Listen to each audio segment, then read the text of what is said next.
Habíamos visto ya, ya habíamos iniciado un poco el problema de la pregunta que hace Searle a propósito de la existencia del mundo real, que dicho sea de paso, es una pregunta, como habíamos dicho en la clase anterior, que no es la más habitual ni la más intuitiva de las preguntas que nosotros solemos hacernos en nuestra vida cotidiana. En ese sentido, el punto importante acá es el siguiente. ¿Por qué tenemos que preguntarnos a propósito de la existencia del mundo real? Otra pregunta que podemos hacernos ahora nosotros también, como parte del curso de metafísica, es ¿cuál es la importancia, obviamente, metafísica de esta pregunta? ¿Verdad? Como ustedes habrán visto en la lectura, Searle esta pregunta la asume no solo desde el punto de vista ontológico, sino también desde el punto de vista epistemológico, lo cual tiene todo el sentido del mundo, dicho sea de paso. Entonces, vamos a ver. En algún momento, Searle habla de que nuestra visión de mundo remite de alguna manera a ciertos presupuestos, ¿verdad? Tendríamos que ver aquí la contraposición entre lo epistemológico y lo ontológico. Cuando Searle hace la distinción entre los hechos independientes del humano y los hechos dependientes del humano, lo que nos dice es que están ocurriendo cosas. Y entre esas cosas que están ocurriendo, una de las cosas que pasan es que hay seres humanos, hay seres racionales que están interactuando con ese mundo. Y en ese sentido, algo de lo que pasa en el mundo es que hay seres humanos que se preguntan sobre lo que está pasando en el mundo, ¿verdad? Ahí tenemos la dimensión epistemológica del problema, ¿verdad? La dimensión también racionalizada del problema, de preguntarse por lo que acontece. La otra cosa es desde el punto de vista ontológico, qué es lo que ocurre, digamos, motiva, genera acciones en el mundo, ¿verdad? Por ejemplo, volvamos a la silla que tanto hemos mencionado en este curso, ¿verdad? Para yo poder sentarme, ¿verdad? Me cercioro que efectivamente la silla está en el lugar que mis expectativas me permiten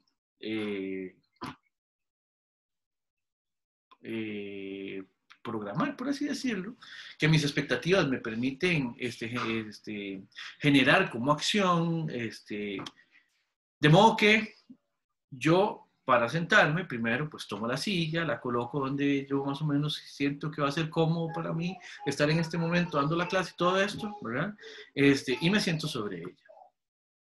Vean que cuando estoy actuando en el mundo, no estoy preguntando, ¿verdad? ¿Cómo es que yo puedo estar seguro que la silla está ahí? ¿Cómo es que yo puedo estar seguro que la silla existe? ¿Cómo es que yo puedo estar seguro de que efectivamente la silla me va a aguantar? O lo que, no sé, un montón de preguntas que podrían hacerse de esa índole.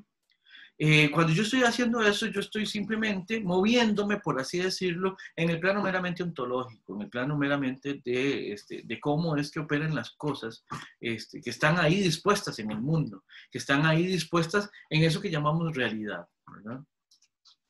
Entonces son como niveles que nosotros tenemos. El nivel que nos hace preguntarnos por si el mundo existe es un nivel obviamente reflexivo, un ámbito meramente reflexivo, a propósito de la existencia y a propósito de cómo ocurren las cosas en el mundo.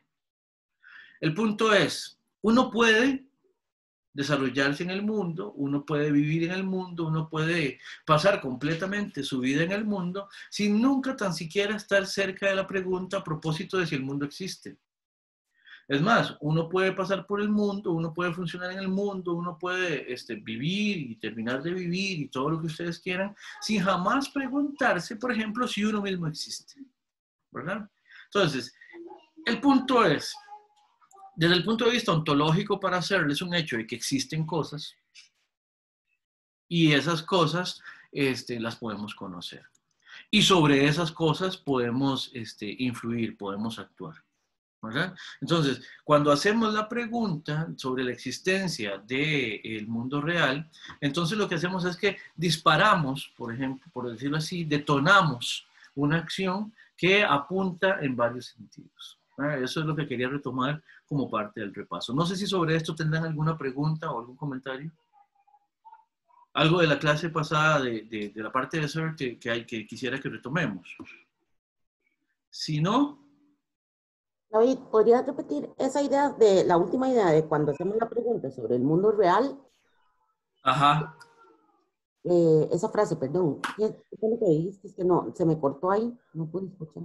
Sí, lo que hacemos es que, vamos a ver, una vez que nosotros nos surge la idea tan siquiera de preguntar sobre la existencia del mundo real, se disparan, se detonan, se ponen en ejecución varias, de hecho, varias líneas reflexivas, en el sentido de que empezamos a preguntarnos por qué significa que las cosas existan, qué significa que podamos darnos cuenta de que las cosas existan, qué significa que nosotros existamos. ¿Qué significa que nosotros existamos y que además nos demos cuenta de que existimos? Y ahí empezamos a agregarle elementos. A eso además le podemos decir, ¿qué significa que nosotros empezamos a preguntarnos a propósito de que existimos y de que nos relacionamos con cosas que también existen? Ven, y todo eso cada vez requiere, demanda de nosotros una explicación que no siempre es una explicación que estamos dando. O sea, vamos a ver, de repente uno nunca había pensado en esto, ese es el punto, ¿verdad? No es una pregunta ni habitual ni necesariamente fácil de responder. Entonces habría que ver con de cuáles elementos nos provee SER para precisamente responder estos cuestionamientos. ¿Sí, Cintia? Claro, claro. Muy bien, perfecto. Adelante. Perdón, es que tengo una pregunta con respecto a la... ¿cuál realmente sería la pregunta que nos ayudaría a definir si realmente el mundo existe o no? Porque preguntarse si existe el mundo real o no, es lo mismo que preguntarse si, por ejemplo, existe el mundo de los sueños o no. Y eso no lo hace ni verídico ni falso. Entonces, ¿cuál es la pregunta que realmente contestando con sí o no nos puede dar la respuesta? Maravillosa pregunta, Valentina. Ahora, el punto es, cuando usted se preocupa, digamos, por la verdad o falsedad de algo, ¿verdad? Tendríamos que ver qué significa, ¿verdad? Que efectivamente algo sea verdadero. Por ahora voy a decir algo, Valentina, solamente para introducir el problema. Y es que recuerde que, propiamente hablando, lo que es susceptible de que, en ese sentido, digamos, epistemológico, ¿verdad? En el sentido epistemológico, que algo sea susceptible de ser verdadero o falso, según lo que está diciendo Sir, son los juicios que nosotros hacemos descriptivos de una realidad determinada. La realidad propiamente hablando es existente o no existente, pero no es ni verdadera ni falsa. Lo que puede ser verdadero o falso son las afirmaciones sobre esa realidad. Vamos a ver, en existiendo algo llamado día y en diciendo que en este momento estamos en un horario diurno, o sea, es de día, el juicio según el cual yo digo es de día en este momento, ese juicio es verdadero. Ahora, eso no hace que el día sea verdadero ni falso. Nada más hace una referencia a algo que eventualmente sería existente o inexistente. Y entonces, por ahí tendríamos que tomar esa predicción primero para empezar a responder. No sé, Valentina, si esto le abre algún otro tipo de cuestionamiento. Sí, más o menos, por ahí vamos, gracias. Sí, el punto es, vamos a ver. Una pregunta que yo creo que debería ser ya por lo menos interesante para nosotros, por lo que hemos aprendido en el curso, es, por ejemplo, ahora que vos hablabas de, bueno, que puede haber el mundo de los sueños. O, por ejemplo, no sé, qué sé yo, puede haber el mundo de la ficción, ¿verdad? Por ejemplo, la Tierra Media y todo el universo de Tolkien, ¿verdad? Uno lo puede cuestionar. O todo lo que son, lo que sucede en los cuentos de hadas tradicionales, o todo lo que ocurre en, qué sé yo, en cualquier obra literaria o en cualquier obra representativa que ustedes quieran, ¿verdad? Uno podría decir, ¿cuál es el estatuto ontológico de las cosas que se desarrollan en esos universos, en esas sagas, en esas novelas, en esos cuentos, ¿verdad? En el sentido de que uno podría decir, uno podría preguntarse, ¿los unicornios existen? ¿Verdad? A propósito de la pregunta, ¿existen los unicornios? ¿Ya? Y viera que, tal como lo está planteando CERN, tendríamos algo que responder a propósito de ellos. Yo les podría decir que sí, que los unicornios existen, pero no existen como existimos nosotros, ¿ya? O sea, el estatuto ontológico de algo como un ser imaginario, como un ser de ficción, como un personaje ficcional de la literatura o lo que quieran, sí tiene existencia, pero es una existencia que no es como la nuestra. Es una existencia figurativa, es una existencia no real, ¿verdad?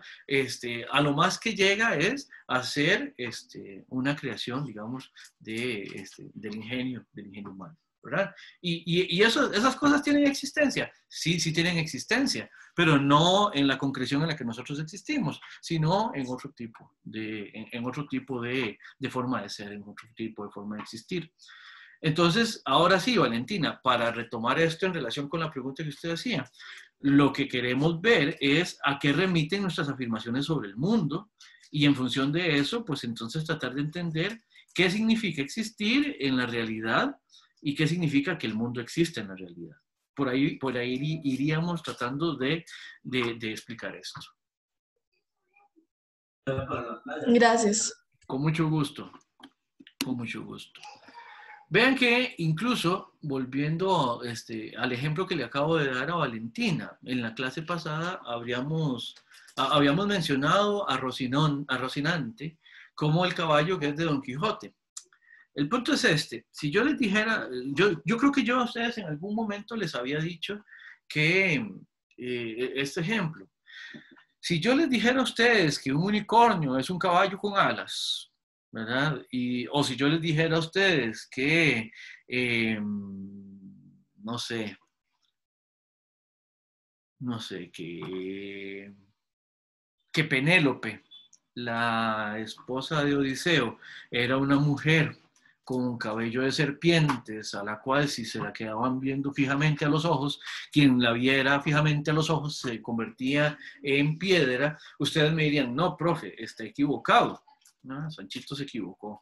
¿Ya? ¿Por qué? Porque lo que describió primero fue un Pegaso y no un unicornio, y lo que describió segundo no fue a Penélope, sino a Medusa, ¿verdad? Y aunque sean seres imaginarios, y aunque sean seres que no tienen existencia en la realidad que nosotros tenemos existencia, o sea, no nos vamos a encontrar ni a un Pegaso, ni a un unicornio, ni a Penélope, la esposa de Odiseo, ni a Medusa, yo no me acuerdo qué era. No me acuerdo cuál era el nombre, el tipo de ser que era Medusa, pero no importa, ¿verdad? O sea, igual no la vamos a topar nunca por ahí. Medusa es una gorgona. La gorgona, claro. Muchas gracias, Maricruz. Muchas gracias. Sí. Pero ven, uno puede establecer con bastante seguridad, con bastante certeza, diferencias incluso entre seres que son no reales en relación con nuestra realidad. Vamos a ver más adelante qué significa eso. Obviamente, los seres ficticios entrarían dentro de los hechos que dependen del humano. Y en este sentido, CERN les da a este tipo de existencia algo que le dice que es una intencionalidad, ¿verdad? Las representaciones, como el pensamiento, como el lenguaje, como las creencias, como los deseos, tienen intencionalidad, ¿ya? Hay otras cosas que no tienen intencionalidad, por ejemplo, y que existen de otra manera, ¿ya? Por ejemplo, no sé, la erupción del volcán que se dio en esta isla española y que todavía está bastante activo, que básicamente destruyó una comunidad entera.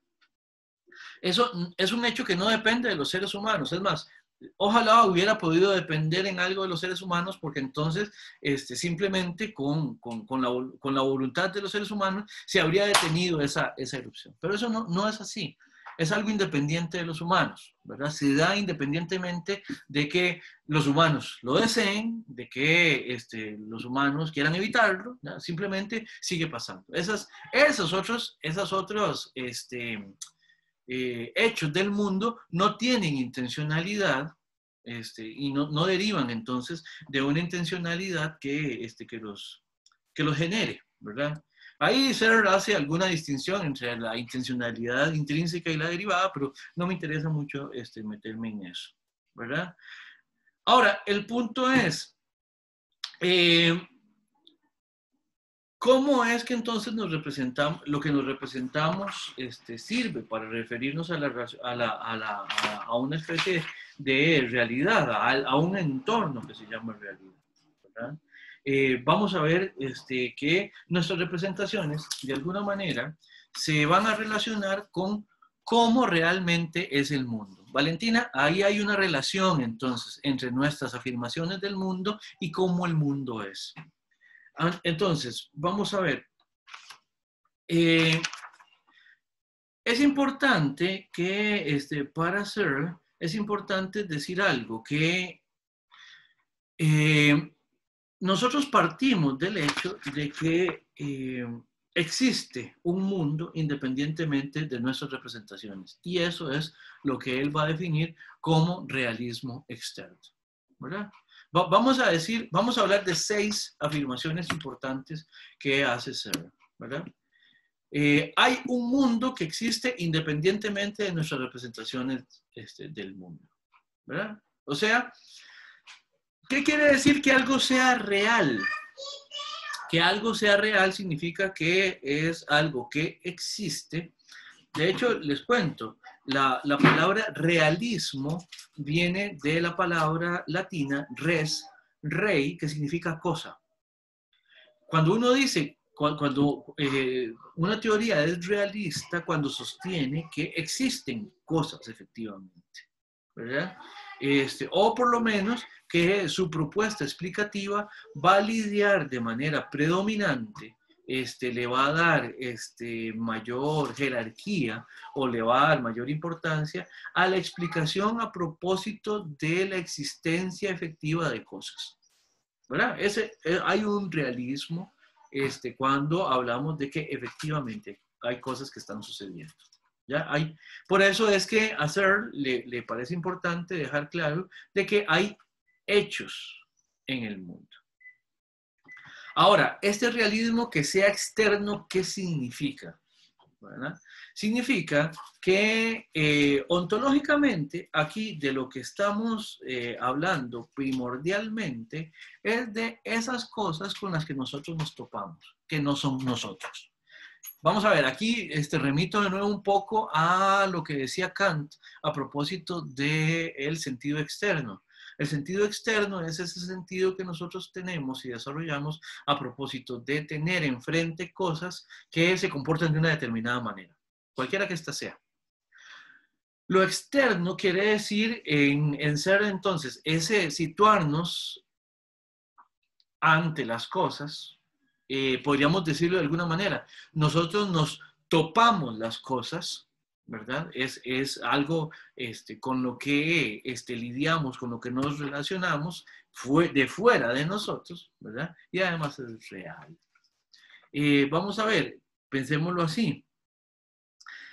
Cuando podemos hablarlo de nacimiento y podemos hablarlo incluso desde antes del nacimiento. No sé si recuerdan cuando hablábamos de cuándo es que inicia la experiencia, cuando estábamos hablando de Kant. Pero empecemos, digamos que no me interesa ahorita ver cuándo es que inicia, pero por así decirlo, digamos, desde que nacemos. Desde que nacemos nos enfrentamos a un mundo, digamos, parte del choque que es el nacimiento es salir de un entorno con condiciones determinadas a otro. ¿Ya? El nacer, para quien nace, el golpe es durísimo. Se sale de un entorno donde se está más o menos a 36 grados, que es la temperatura promedio de un cuerpo humano, donde estamos completamente cubiertos, donde estamos inmersos completamente, sumergidos completamente en un entorno a donde no nos da la luz directamente, a donde no nos dan los sonidos directamente, a donde una vez que salimos de ahí sentimos frío, nos llega la luz, nos llegan los aromas, nos llega un montón de cosas, es un choque. Y lo quiero señalar así como un choque porque precisamente me permite ejemplificar lo que está entendiendo Searle por esa existencia externa de ese mundo en tanto que real. ¿Por qué? Porque vean que afuera de quien nace, digamos, hay un montón de cosas que están incidiendo sobre esa persona cuando nace, ¿verdad? Y que no se necesitaba que esta persona que nace en este momento, no se necesitaba que esta persona tuviera ni la menor idea de lo que se iba a topar, tuviera ninguna representación de lo que se iba a topar para que las cosas que se vino a topar existieran en primer lugar. Y eso es igual para todos los seres humanos. Es más, con Searle podríamos incluso afirmar de que independientemente de cómo conozcan otros seres, eso sería también así para cualquier ser que conozca relacionándose con ese mundo que sería externo a ese ser.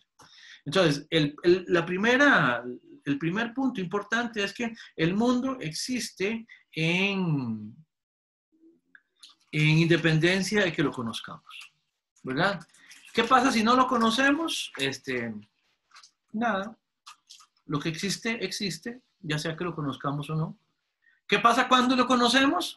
Pues solo eso, que lo conocemos, ¿verdad? Desde el punto de vista de su existencia, nuestro conocimiento de algo no le agrega existencialmente, no le agrega nada al hecho que sería eventualmente susceptible de ser conocido.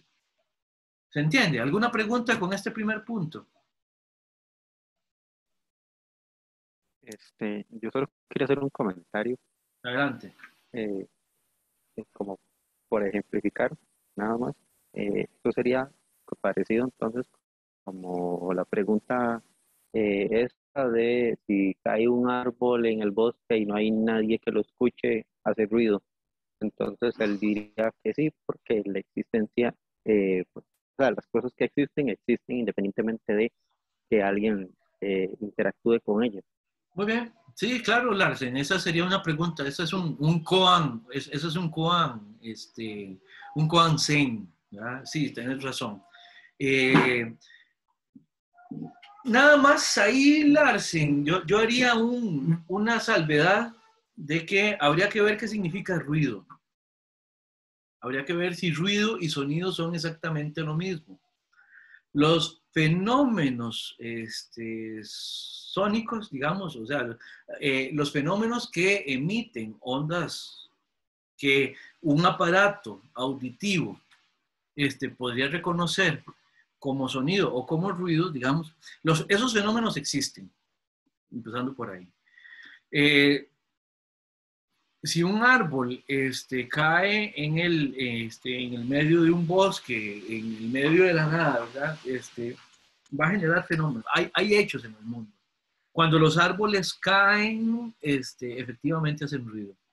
Se lo pongo así. No había seres humanos cuando cayó el meteorito en la península, en lo que hoy conocemos como la península de Yucatán, en México, ¿verdad? Del que se dice que si no fue el que mató a los dinosaurios, fue una concausa muy importante para su extinción. No había un solo ser humano para estar ahí escuchando, digamos, pero sabemos que de haber estado ahí un ser humano, pues muy probablemente se habría quedado sordo del bullarangán que hizo eso, ¿verdad? Bueno, además se hubiera muerto, digamos, porque, por la onda de choque y todo ese tipo de cosas. Pero digamos que eso es un detalle, ¿verdad? El punto es, conocemos el mundo de manera tal que podemos afirmar que hay hechos que ocurren independientemente de si los conocemos. Entonces, esa sería una aproximación a la respuesta de ese Koan Zen que vos mencionabas, Larsen. Ahora, creo que para la filosofía Zen o para la meditación Zen, hacer este tipo de preguntas tiene otra intencionalidad. No es tanto una cuestión fenomenológica ni epistemológica, sino que tiene que ver con otra manera de ubicarse en relación con la reflexión del mundo. Pero si nosotros lo asumimos así, Larsen, creo que efectivamente podríamos decir que si un árbol se cae en medio del bosque, generará efectos. O sea, la caída de un árbol tiene efectos. Ahora, podríamos decir, habría que distinguir entre lo que es sonido y lo que es ruido. De repente un ruido y sonido, nosotros lo distinguimos, no sé, de repente ruido es un sonido sin mayor organización, sin mayor ordenamiento, y sonido sería algo más articulado. Pero ni siquiera me parece relevante la distinción para poder responder la pregunta. Pero lo que sí podríamos es, por lo menos decir, habría un conjunto de fenómenos que ocurren en el bosque si eso ocurriera. Sí, Lars. Sí, o sea, mi punto con eso era ese, que están pasando fenómenos a pesar de que no haya seres racionales que interactúen con los fenómenos. Sí, de hecho, Larsen, ya que vos mencionabas esto, me parece que esto también se puede abordar incluso desde la propuesta kantiana de la experiencia y de lo que es a priori y de lo que es a posteriori. ¿Por qué? Porque Kant lo que dice es que, ¿se acuerdan del ejemplo de la casa? Nosotros podemos decir, si una casa se le socavan los fundamentos, los cimientos, la casa se va a caer. No necesitamos que un ser humano lo haga, no necesitamos que ir efectivamente a socavarle los cimientos a la casa para que la casa efectivamente se caiga y a partir de ahí poder estar seguros. Podemos estar seguros de que eso ocurrirá independientemente de que eso efectivamente alguien lo lleve a cabo. ¿Por qué? Porque ya sabemos cuáles son las propiedades que tienen las cosas que están interviniendo en el ejemplo. De la misma manera pasaría con este ejemplo de la rama del árbol que cae en medio del bosque. Y ya con Kant, como les decía. Bien, les hablaba anteriormente de las representaciones que tienen intencionalidad, ¿verdad? Simplemente ven que las representaciones con intencionalidad son dependientes, obviamente, de los seres humanos. De repente,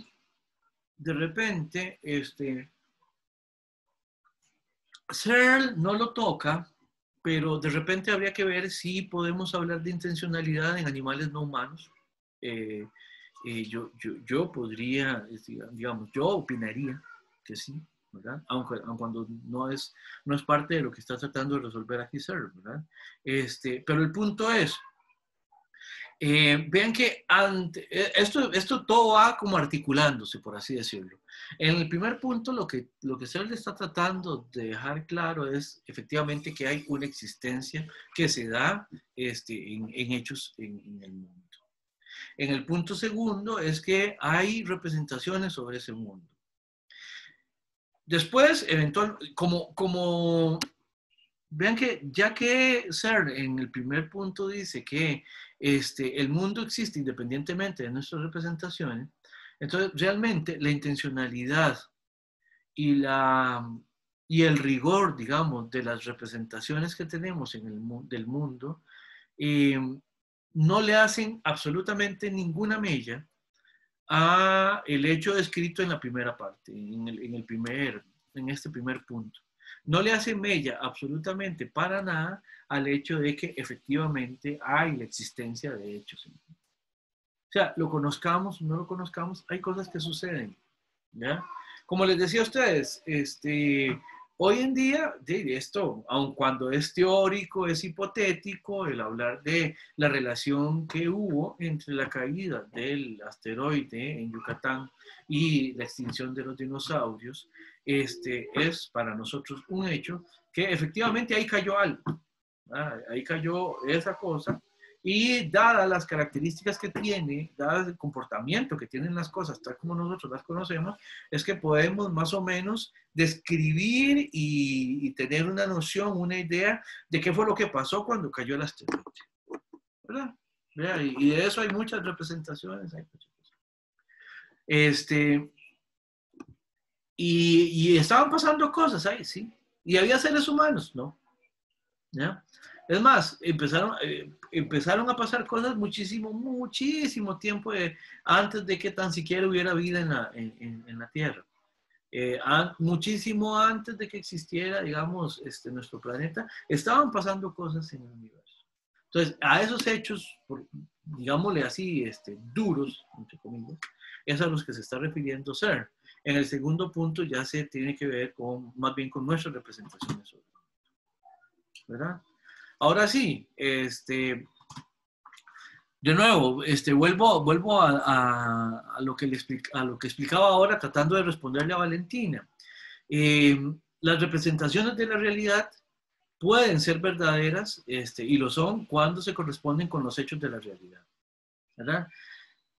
Esto es importante porque verdad y falsedad está en función de una relación.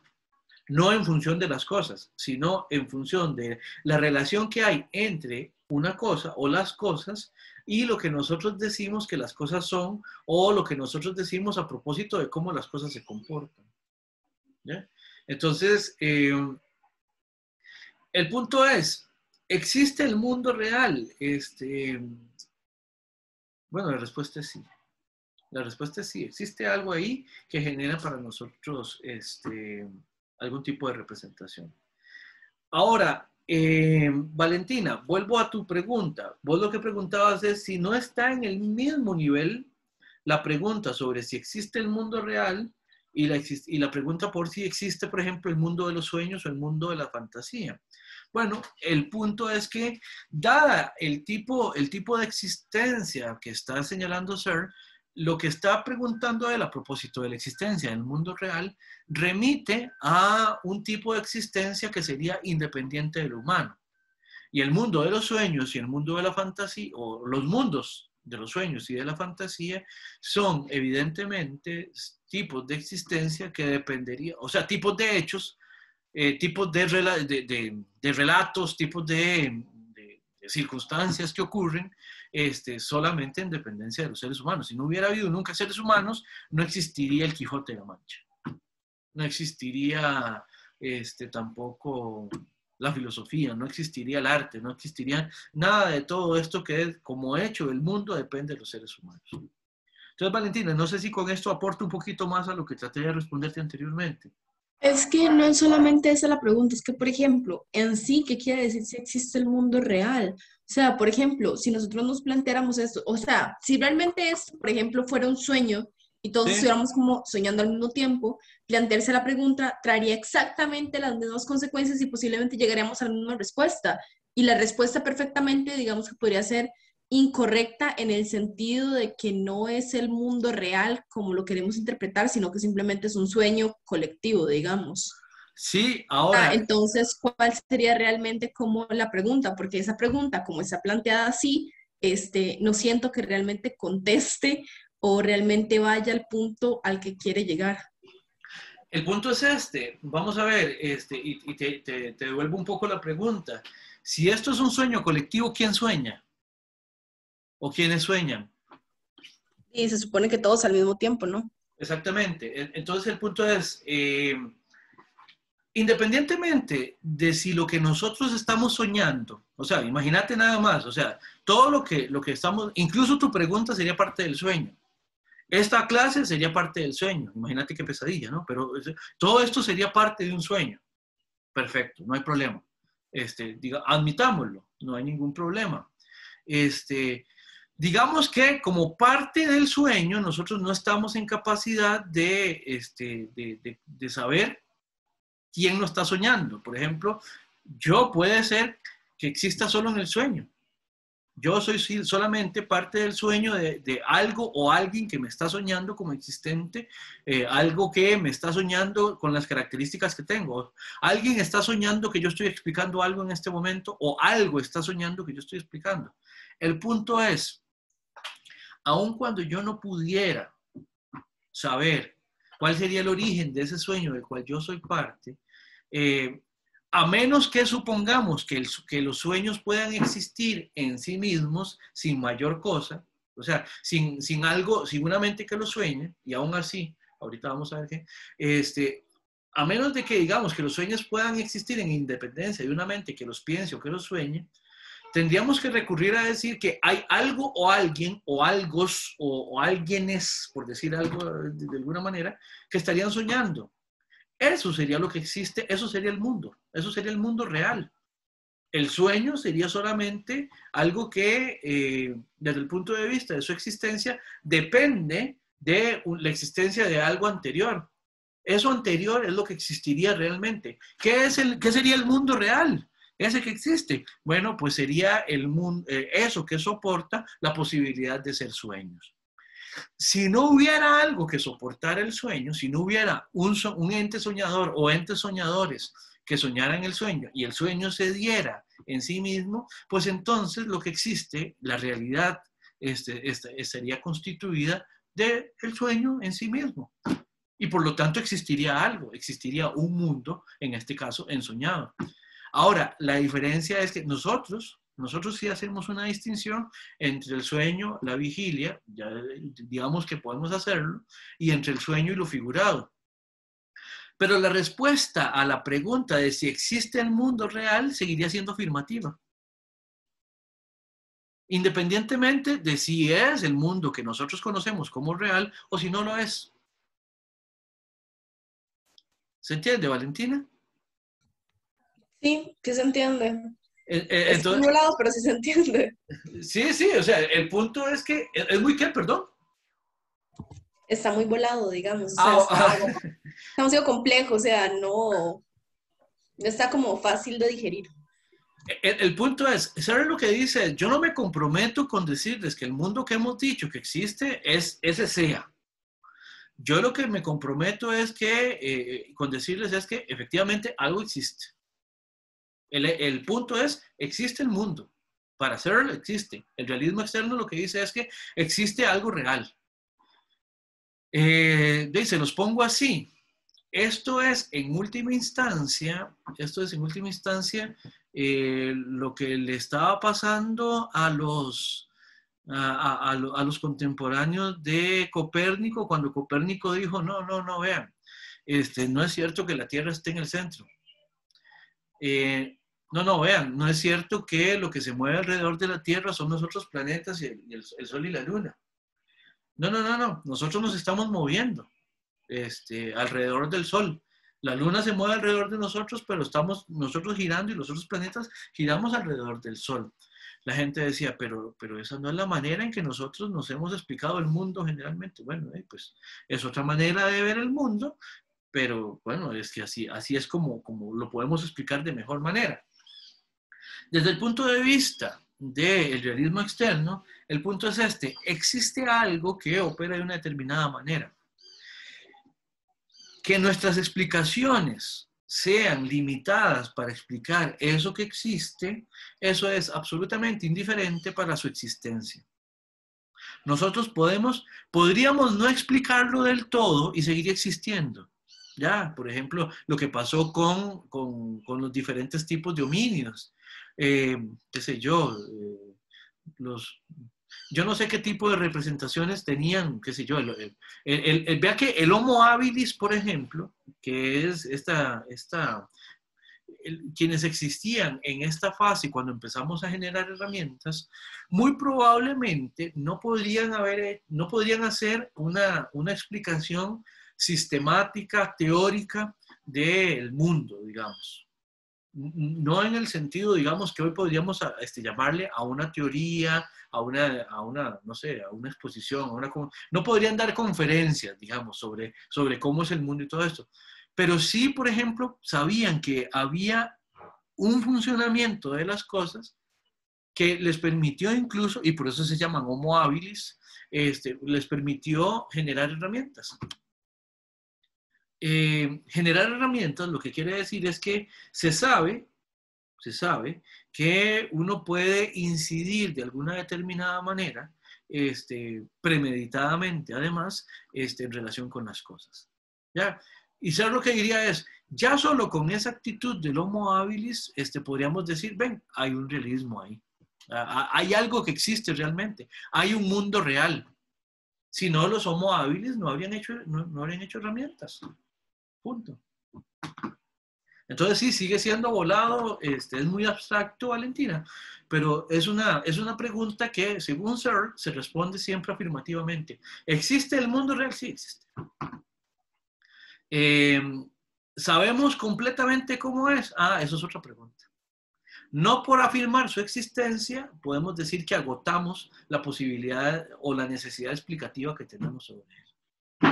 ¿Mejor, Valentina? ¿O mejor ni le cuento? Clarísimo, gracias. Perfecto. ¿Alguna otra pregunta?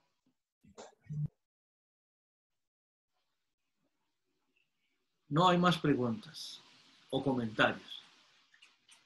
Bueno, entonces podemos hacer aquí la pausa de rigor.